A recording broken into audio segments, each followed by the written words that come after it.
عربی کی بہت بڑی 4 جلدوں میں کتاب ہے ہدایہ. ہدایہ بادشاہ صلاح الدین خلجی کو زبان نہیں آتا. اتنی بڑی عظیم کتاب زبان نہیں آتی. وہ بادشاہ بھی ہوا کرتے تھے اور ولی بھی ہوتے تھے. سلطان عالمگیر رحمت اللہ علیہ بہت بڑا بادشاہ ہو کر، اورنگزیب ہے، عالمگیر ہے، اتنا بڑا عظیم بادشاہ، مگر حضور کریم صلی اللہ علیہ وسلم کی 5000 حدیث پاک اس بادشاہ کو زبان نہیں آتی. اور قرآن کا حافظ تھا، قرآن کا قاری تھا، قرآن کا عالم تھا، قرآن کا مفسر تھا، ولی بھی تھا، بادشاہ بھی تھا، اللہ والا بھی تھا. اور اتنا خوف تھا دل میں تمہیں کیا بتاؤں. اللہ اکبر. بادشاہ ہو کر کے کپڑا خریدا، مزدوری کر کے کپڑا خریدا بادشاہ نے، اور کپڑا خرید کر اس کی ٹوپیاں اپنے ہاتھوں سے سی.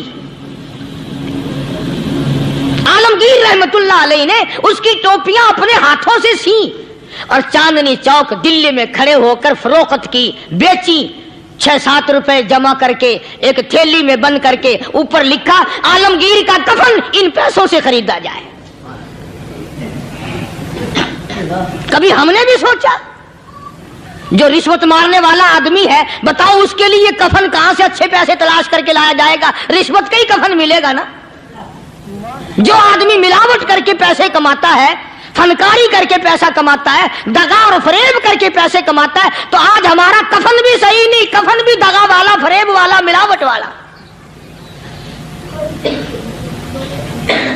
بلکہ تم تو کہتے ہو کہ آج کل کھانے کے لیے خالص کچھ نہیں ملتا. میں کہتا ہوں میت کو غسل دینے کے لیے پانی خالص نہیں ملتا. یہ جو ہم موٹریں نل کے لگاتے ہیں، یہ پیسے کون سے ہمارے خالص ہیں؟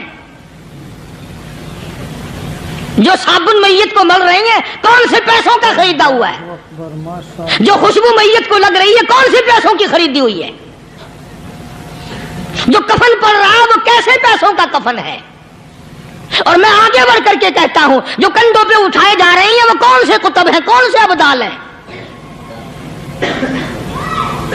جس نے میت کو غسل دیا ہے کبھی معلوم کیا کہ وہ کتنا بڑا نیک آدمی ہے؟ یہ تو ہمارے آخری وقت کا حال ہے، اور اس طرف کسی کا دھیان نہیں، سوچ نہیں، بچار نہیں. قطعی طور پر اندھے ہو جاتے ہیں. او میاں ٹھیک ہے جو کچھ ہو رہا ہے. اچھا ایک بات عرض کروں، اللہ تبارک و تعالیٰ کے یہاں جب ہم جائیں گے، اگر اور سارے معاملات کو چھوڑ دو، اللہ پاک یہی پوچھ لے کہ میاں یہ کفن جو پہن کے آیا یہ کیسا ہے؟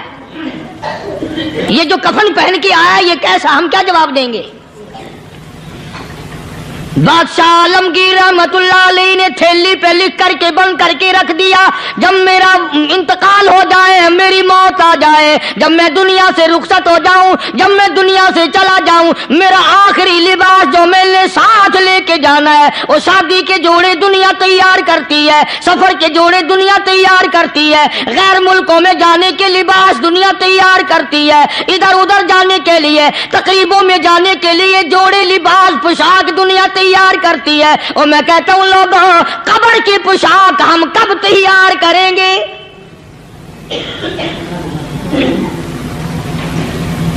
عالمگیر رحمت اللہ علیہ نے خود اپنے کفن کا انتظام کر کے رکھ دیا. ہمارے گھروں میں تو اگر کفن کا ذکر کرو تو گھر والے بھی منہ بنائیں گے، چھوڑو تم نے کفن کی باتیں بنانی شروع کر دی ابھی سے ہی. اور ایک اور عرض کروں، کفن بھی مقدر والوں کو ملتا، کئیوں کو ملتا ہی نہیں. کفن نہیں ملتا، قبر نہیں ملتی، نماز جنازہ نہیں ملتی، غسل نصیب نہیں ہوتا. مقدری سودے ہیں، نہ یہ دولت سے بات بنتی ہے، اور نہ یہ اقتدار سے بات بنتی ہے، اور نہ یہ سرمایہ سے بات بنتی ہے. یہ تو تقدیروں کے مسئلے ہیں جو مالک نے اپنے ہاتھ میں رکھا ہے. جناب رسول کریم سب کہہ دو صلی اللہ علیہ وسلم کے سگے چچا اللہ غنی جنگ احد ہے، امام الانبیاء محبوب کبریا حضرت محمد مصطفیٰ صلی اللہ تعالی علیہ وسلم کو خبر دی گئی آپ کی حالت بھی زخمی ہے، آپ کا چہرہ انور زخمی ہو گیا، آپ کے چہرے میں خود جو سر پہ اوڑھ رکھا تھا اس کے حلقے کڑیاں چہرے انور کے اندر